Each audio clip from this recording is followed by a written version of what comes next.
Red Death had long devastated the country. No pestilence had ever been so fatal or so hideous. Blood was its avatar and its seal, the redness and horror of blood. There were sharp pains and sudden dizziness, and then profuse bleeding at the pores with dissolution. The scarlet stains upon the body, and especially upon the face of the victim, were the pest ban which shut him out from the aid and from the sympathy of his fellow men. And the whole seizure, progress, and termination of the disease were the incidents of half an hour. But the Prince Prospero was happy and dauntless and sagacious. When his dominions were half depopulated, he summoned to his presence 1,000 hale and light-hearted friends from among the knights and dames of his court, and with these retired to the deep seclusion of one of his castellated abbeys. This was an extensive and magnificent structure, the creation of the prince's own eccentric yet august taste. A strong and lofty wall girdled it in. This wall had gates of iron. The courtiers, having entered, brought furnaces and massy hammers and welded the bolts. They resolved to leave means neither of ingress nor egress to the sudden impulses of despair or of frenzy from within. The abbey was amply provisioned. With such precautions, the courtiers might bid defiance to contagion. The external world could take care of itself. In the meantime, it was folly to grieve or to think. The prince had provided all the appliances of pleasure. There were buffoons, there were improvisatori, there were ballet dancers, there were musicians, there was beauty, there was wine. All these and security were within. Without was the Red Death. It was toward the close of the 5th or 6th month of his seclusion, and while the pestilence raged most furiously abroad, that Prince Prospero entertained his 1,000 friends at a masked ball of the most unusual magnificence. It was a voluptuous scene, that masquerade. But first, let me tell you of the rooms in which it was held. There were 7, an imperial suite. In many palaces, however, such suites form a long and straight vista, while the folding doors slide back nearly to the walls on either hand, so that the view of the whole extent is scarcely impeded. Here, the case was very different, as might have been expected from the Duke's love of the bizarre. The apartments were so irregularly disposed that the vision embraced but little more than one at a time. There was a sharp turn at every 20 or 30 yards, and at each turn, a novel effect. To the right and left, in the middle of each wall, a tall and narrow Gothic window looked out upon a closed corridor which pursued the windings of the suite. These windows were of stained glass, whose color varied in accordance with the prevailing hue of the decorations of the chamber into which it opened. That at the eastern extremity was hung, for example, in blue, and vividly blue were its windows. The second chamber was purple in its ornaments and tapestries, and here the panes were purple. The third was green throughout, and so were the casements. The fourth was furnished and lighted with orange, the 5th with white, the 6th with violet. The 7th apartment was closely shrouded in black velvet tapestries that hung all over the ceiling and down the walls, falling in heavy folds upon a carpet of the same material and hue. But in this chamber only, the color of the windows failed to correspond with the decorations. The panes here were scarlet, a deep blood color. Now in no one of the 7 apartments was there any lamp or candelabrum amid the profusion of golden ornaments that lay scattered to and fro, or depended from the roof. There was no light of any kind emanating from lamp or candle within the suite of chambers. But in the corridors that followed the suite, there stood, opposite to each window, a heavy tripod bearing a brazier of fire that projected its rays through the tinted glass and so glaringly illumined the room. And thus were produced a multitude of gaudy and fantastic appearances. But in the western, or black chamber, the effect of the firelight that streamed upon the dark hangings through the blood-tinted panes was ghastly in the extreme, and produced so wild a look upon the countenances of those who entered, that there were very few in the company bold enough to set foot within its precincts at all. It was in this apartment also that there stood against the western wall a gigantic clock of ebony. Its pendulum swung to and fro with a dull, heavy, monotonous clang. And when the minute hand made the circuit of the face, and the hour was to be stricken, there came from the brazen lungs of the clock a sound which was clear and loud and deep and exceedingly musical, but of so peculiar a note and emphasis that at each lapse of an hour the musicians of the orchestra were constrained to pause momentarily in their performance to hearken to the sound. And thus the waltzers perforce ceased their evolutions, and there was a brief disconcert of the whole gay company. And while the chimes of the clock yet rang, it was observed that the giddiest grew pale, and the more aged and sedate passed their hands over their brows as if in confused reverie or meditation. But when the echoes had fully ceased, a light laughter at once pervaded the assembly. The musicians looked at each other and smiled, as if at their own nervousness and folly, and made whispering vows each to the other, that the next chiming of the clock should produce in them no similar emotion. And then, after the lapse of 60 minutes, which embrace 3,600 seconds of the time that flies, there came yet another chiming of the clock, and then were the same disconcert and tremulousness and meditation as before. But, in spite of these things, it was a gay and magnificent revel. The tastes of the Duke were peculiar. He had a fine eye for colors and effects. He disregarded the decora of mere fashion. His plans were bold and fiery, and his conceptions glowed with barbaric luster. There were some who would have thought him mad. His followers felt that he was not. It was necessary to hear and see and touch him to be sure that he was not. He had directed in great part the movable embellishments of the 7 chambers upon occasion of this great fete, and it was his own guiding taste which had given character to the masqueraders.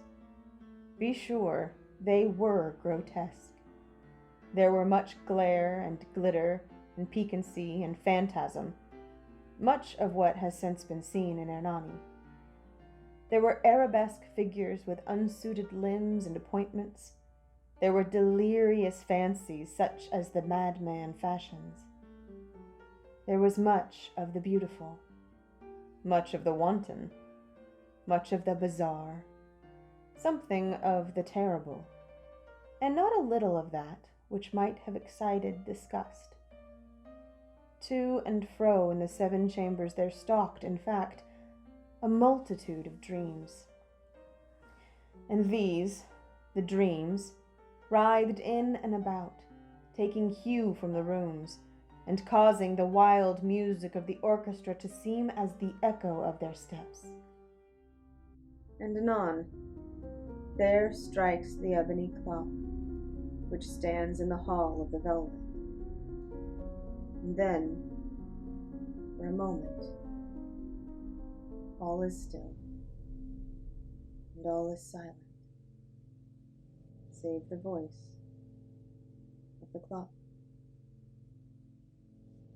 The dreams are stiff frozen as they stand, but the echoes of the chime die away. They have endured but an instant, and a light half-subdued laughter floats after them as they depart. And now again the music swells, and the dreams live, and writhe to and fro more merrily than ever, taking hue from the many tinted windows through which stream the rays from the tripods. But to the chamber which lies most westwardly of the seven, there are now none of the maskers who venture, for the night is waning away, and there flows a ruddier light through the blood-colored panes, and the blackness of the sable drapery appalls. And to him whose foot falls upon the sable carpet, there comes from the near clock of ebony a muffled peal, more solemnly emphatic than any which reaches their ears, who indulge in the more remote gaieties of the other apartments. But these other apartments were densely crowded, and in them beat feverishly the heart of life, and the revel went whirlingly on, until at length there commenced the sounding of midnight upon the clock. And then the music ceased, as I have told, and the evolutions of the waltzers were quieted, and there was an uneasy cessation of all things as before. But now there were 12 strokes to be sounded by the bell of the clock, and thus it happened, perhaps, that more of thought crept, with more of time, into the meditations of the thoughtful among those who reveled. And thus, too, it happened, perhaps, that before the last echoes of the last chime had utterly sunk into silence, there were many individuals in the crowd who had found leisure to become aware of the presence of a masked figure which had arrested the attention of no single individual before. And the rumor of this new presence having spread itself whisperingly around, there arose at length from the whole company a buzz or murmur, expressive of disapprobation and surprise, then, finally, of terror, of horror, and of disgust. In an assembly of phantasms such as I have painted, it may well be supposed that no ordinary appearance could have excited such sensation. In truth, the masquerade license of the night was nearly unlimited. But the figure in question had out-Heroded Herod, and gone beyond the bounds of even the prince's indefinite decorum. There are chords in the hearts of the most reckless, which cannot be touched without emotion. Even with the utterly lost, to whom life and death are equally jests, there are matters of which no jest can be made. The whole company, indeed, seemed now deeply to feel that in the costume and bearing of the stranger neither wit nor propriety existed. The figure was tall and gaunt, and shrouded from head to toe in the habiliments of the grave. The mask which concealed the visage was made so nearly to resemble the countenance of a stiffened corpse that the closest scrutiny must have had difficulty in detecting the cheat. And yet, all this might have been endured, if not approved, by the mad revelers around. But the mummer had gone so far as to assume the type of the Red Death. His vesture was dabbled in blood, and his broad brow, with all the features of the face, was besprinkled with the scarlet horror. when the eyes of Prince Prospero fell upon this spectral image, which, with a slow and solemn movement, as if more fully to sustain its role, stalked to and fro among the waltzers, he was seen to be convulsed in the first moment with a strong shudder either of terror or distaste, but in the next, his brow reddened with rage. "Who dares?" he demanded hoarsely of the courtiers who stood near him. "Who dares insult us with this blasphemous mockery? Seize him and unmask him, that we may know whom we have to hang at sunrise from the battlements." It was in the eastern, or blue chamber, in which stood the Prince Prospero as he uttered these words. They rang throughout the 7 rooms loudly and clearly, for the prince was a bold and robust man, and the music had become hushed at the waving of his hand. It was in the blue room where stood the prince, with a group of pale courtiers by his side. At first, as he spoke, there was a slight rushing movement of this group in the direction of the intruder, who, at the moment, was also near at hand, and now, with deliberate and stately step, made closer approach to the speaker.